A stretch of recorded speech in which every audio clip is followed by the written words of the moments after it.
वासुदेव सुतम देवम कंस चारूर्मर्दनम देवकी परमानंदम कृष्णम वंदे जगद्गुरु।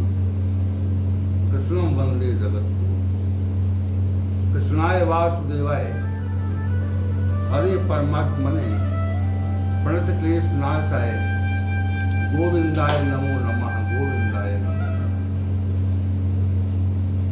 हम सभी आज महर्षि जैमिन के द्वारा रचित मीमांसा दर्शन पर चर्चा करेंगे। मीमांसा दर्शन महर्षि वेदव्यास के शिष्य महर्षि जैमिनी द्वारा प्रस्तुत किया गया दार्शनिक ग्रंथ है। इसको भी भारतीय दर्शन में एक विशेष दर्शन के रूप में मान्यता प्राप्त है।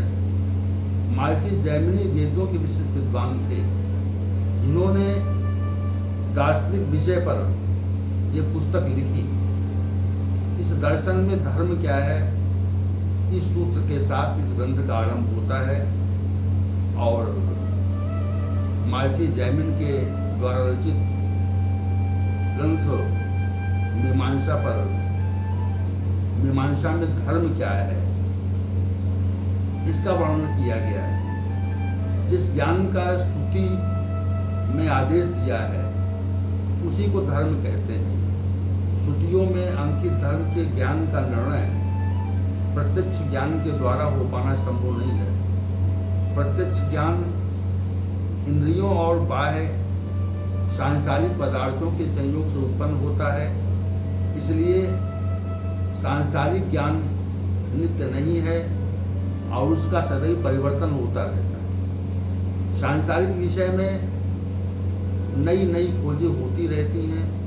इसी कारण उसमें नवीन सिद्धांतों की स्थापना होती रहती है। जिन इंद्रियों के माध्यम से हम इस ज्ञान को समझते हैं उन इंद्रियों की शक्ति जीर्ण शीर्ण हो जाने पर भ्रम उत्पन्न हो जाता है और कुछ का कुछ में समझ में आने लगता है। इसी को भ्रम कहते हैं।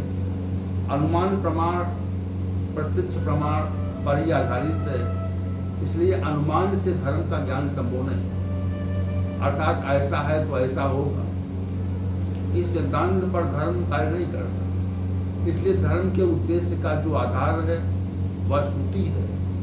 वेद का प्रत्येक पद अपने स्वाभाविक से संबंध रखता है। श्रुति में ईश्वर द्वारा उद्देशित ज्ञान का वर्णन किया गया है। इसलिए वही धर्म के विषय में स्वतः प्रमाण है। धर्म प्रत्यक्ष प्रतीत तो नहीं होता परंतु वो अप्रतीत भी नहीं है। धर्म के कारण ही सारा जगत टिका हुआ है और प्रवाहित हो रहा है, अर्थात चल रहा है। यदि अधर्म होता तो संसार का प्रवाह रुक जाता। और इस प्रकार महर्षि जैमिन ने धर्म शब्द की स्पष्ट व्याख्या अपने दार्शनिक ग्रंथ में की है। शब्द क्या है? अनेक विद्वानों का ऐसा विचार है शब्द उत्पन्न करने के लिए प्रयास करना पड़ता है और शब्द के उच्चारण के उपरांत उसका विनाश हो जाता है। परंतु इसलिए शब्द के व्यवहार में नित्यता नहीं है। शब्द अनित्य है। शब्द में प्रकृति और विकृति भी है। जो मनुष्य अधिक बोलते हैं उनमें शब्दों की अधिकता है। इस कारण वो अनित्य है। महर्षि जैमिन का ये मानना है शब्द का अस्तित्व तो है, एक क्षण के उपरांत उसका अदृश्य हो जाना शब्द का अव्यक्तीकरण है, उसका विनाश नहीं। शब्द समय में समान रूप से रहता है और इसे सूर्य के समान ही नित्य मानना चाहिए। अधिक उच्चारण करने से जो ध्वनि गूंजती है उसे वृद्धि मानना चाहिए। शब्द का जो भी उच्चारण होता है वो श्रोताओं के ज्ञान के लिए होता है, अर्थात नित्य है। सत्य सब शब्दों में एक समय पहचान होने से संख्या के भाव से सम्मिलित हो जाता है। शब्द के विनाश का कोई कारण नहीं प्रतीत होता, अतः शब्द अनित्य है। शब्द नित्य होता तो वेदों का ज्ञान भी समाप्त हो गया होता। मीमांसा दर्शन के कुछ विशेष तथ्य हैं जिनका प्रकटीकरण मैं करना चाहूँगा। पहली बात यह है कि वेद मंत्रों में जिस उपासना के विषय का निरूपण हुआ है वो कर्मकांड रूपी धर्म को पुष्ट करने के लिए है। मानव जीवन का एक पक्ष नहीं अनेकों पक्ष है। मानव जीवन में ज्ञान, भावना और क्रिया का मिश्रण पूरी तरह से है। जो भी मंत्र परमात्मा की उपासना के लिए हैं उन सभी से कुछ न कुछ प्रेरणा अवश्य मिलती है। ये प्रेरणा विशेष है कि हम धार्मिक कृत्यों का संपादन करें। सिद्धांत संबंधी मंत्रों में जो कुछ भी ज्ञान प्राप्त होता है उससे सिद्ध होता है कि बताए गए धर्म और धर्म के विषय निरूपित किए गए सिद्धांत पूरी तरह से ठीक उसमें भिन्नता नहीं है। दूसरी बात, वेदों में सभी मंत्रों में सार्थक सिद्धांतों की स्थापना हुई है। कोई भी मंत्र बिना अर्थ के नहीं है। आज की ये स्थिति है कि हमारी योग्यता उन मंत्रों को समझ पाने में असमर्थ है। हम किसी मंत्र के अर्थ को निरर्थक मानकर उसको छोड़ देते हैं। ये दूसरी बात है। वेद मंत्रों के अर्थ को समझने के लिए साधक को स्वाध्याय करना चाहिए। वह और वैदिक मंत्र ही मनुष्य के चारों पुरुषार्थ धर्म, अर्थ, काम तथा मोक्ष के साधन है। उनसे ही धर्म, अर्थ, काम और मोक्ष की उपलब्धि होती है। तीसरी बात, वेद मंत्र के 7 ऋषियों के नाम का उल्लेख है। इससे स्पष्ट होता है कि वेदों का पठन पाठन अर्थ के सहित होना चाहिए। ऐसे भी कुछ मानता है कि जिन मंत्रों के साथ इन ऋषियों का नाम उल्लेख है वे उनकी रचयिता नहीं थे, वरन उन मंत्रों का विधिवत प्रचार करते थे अथवा वे मंत्र के दस्ता थे। वेदों में जो शब्द आए हैं वे सब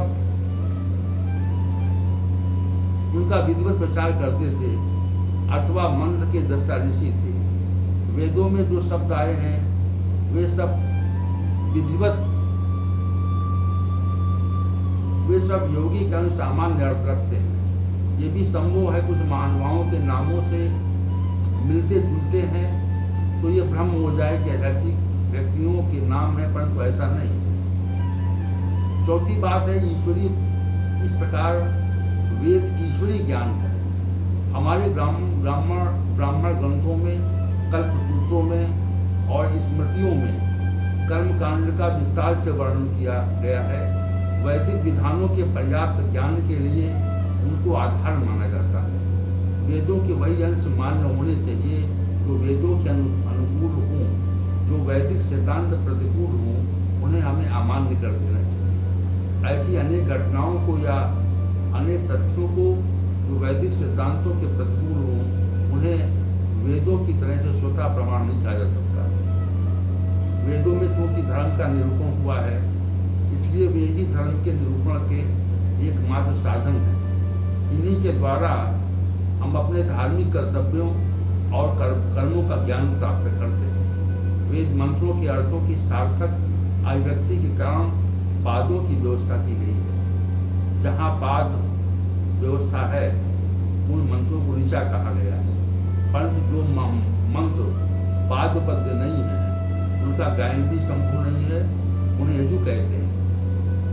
जिन मंत्रों का ज्ञान संभव है वो साम कहलाते हैं। जो मंत्र गाए जा सकने वाले मंत्रों से पृथक और स्पष्ट अर्थ वाले हैं उन्हें अथर्व कहा जाता है। ये है मंत्र यजुर्वेद की विशेषता से भिन्न विशेषता रखते हैं। इस प्रकार महर्षि जैमिन ने अपने दर्शन में वेदों के संबंध में अनेक तथ्यों का वर्णन किया। महर्षि जैमिन ने अपने दार्शनिक ग्रंथ में वैदिक कर्मों के 3 भेद माने। पहला नित्य कर्म, अग्निहोत्र आदि जिन्हें नित्य संपादित करने का कर्तव्य हमारे शास्त्रों में किया गया है उन कर्मों को नित्य कर्म कहते हैं। वे कर्तव्य कर्म भी कहे जाते हैं। नैमित्तिक कर्म, विशेष तिथियों में त्योहार आदि विशेष अवसरों पर जो कर्म किए जाते हैं वे नैमित्तिक कर्म कहलाते हैं। इन कर्मों का आचरण विशेष अवसर पर होता है। तीसरा काम में कर्म, किसी कामना की पूर्ति के लिए जो प्रयत्न किया जाता है, अर्थात हम किसी कामना की पूर्ति में यज्ञादिक जो कर्म करते हैं वो कर्म कहे जाते हैं, परंतु प्रत्येक मनुष्य अपनी कामना की पूर्ति के लिए कर्म करता है। इस प्रकार 3 कर्मों में कुछ कर्म तो प्रधान होते हैं, कुछ गौण होते हैं, इन्हीं के आधार पर कर्मों का संपादन होता है। किसी भी यज्ञ में प्रयोग में लाई जाने वाली सामग्री अथवा मंत्र दोनों में से किसी एक की भी पूर्ति नहीं होती है तो फल की प्राप्ति नहीं होती है। समान शुद्धि होनी चाहिए और जिस स्थान पर यज्ञ होता है वहाँ पर समुचित व्यवस्था होनी चाहिए। महर्षि जैमिन ने यज्ञ में पशुवध का विरोध किया है। जो कुछ तांत्रिक यज्ञों में पशुवध किया जाता है, पशुवध के संबंध में लोगों की भी मान्यताएं हैं, परंतु मीमांसाकारी ने इसका विरोध किया है और ये कहा है पशुवध वेदों के प्रतिकूल है। वेदों में इसकी व्यवस्था नहीं। मीमांसा दर्शन में अत्यधिक वैदिक क्रियाओं के संबंध में उल्लेख किया गया है और कर्मकांड विषयक जानकारी को स्पष्ट किया गया है। ये दर्शन 6 अध्यायों में बटा हुआ है और कई अध्यायों में यज्ञ संबंधी क्रियाओं का स्पष्टीकरण भी है। महर्षि जैमिन का यह मानना है कि मनुष्य ही अपने कर्मों को करता है। मनुष्य कर्म करने के लिए स्वतंत्र है, परंतु कर्म का फल भोगने के लिए परतंत्र है। जैसे कोई मनुष्य किसी प्रकार का अनैतिक साधनों से कोई धन प्राप्त कर ले तो वो समय के साथ उसका समापन हो जाता है। इसलिए अनैतिक रूप से धन प्राप्त करने का जो कार्य है वो नैतिक नहीं है। ये कार्य किसी मनुष्य के द्वारा कहना संभव नहीं है, संभव है, परंतु धन के समापन में जो क्रिया होती है उसके लिए मनुष्य स्वतंत्र है। वो धन का उपयोग करने की सामर्थ्य उसके अंदर नहीं। मनुष्य को सदैव अर्थात जन्म काल से उपरांत ज्ञान हो जाए तब से शास्त्रों के विधान का पालन करना चाहिए और उसे निश्चित रूप से ऐसा कोई कर्म नहीं करना चाहिए जिससे शास्त्र की मर्यादा का उल्लंघन हो। कि कोई मनुष्य शास्त्र की मर्यादा का उल्लंघन करता है तो उसे निश्चित ही उल्टा अर्थात प्रतिकूल परिणाम भोगना पड़ता है। इस प्रकार महर्षि जैमिन ने मीमांसा दर्शन में जिन तथ्यों का उल्लेख किया उसे संक्षेप में आपको समझ प्रस्तुत किया गया है। कल हम महर्षि कपिल के साथ दर्शन पर विचार करेंगे। ओम सहनावतु सहनौ भुनक्तु सह वीर्यं कर्वावहै तेजस्विनावधीतमस्तु मा विद्विषावहै। ओम शांति ही शांति ही शांति ही।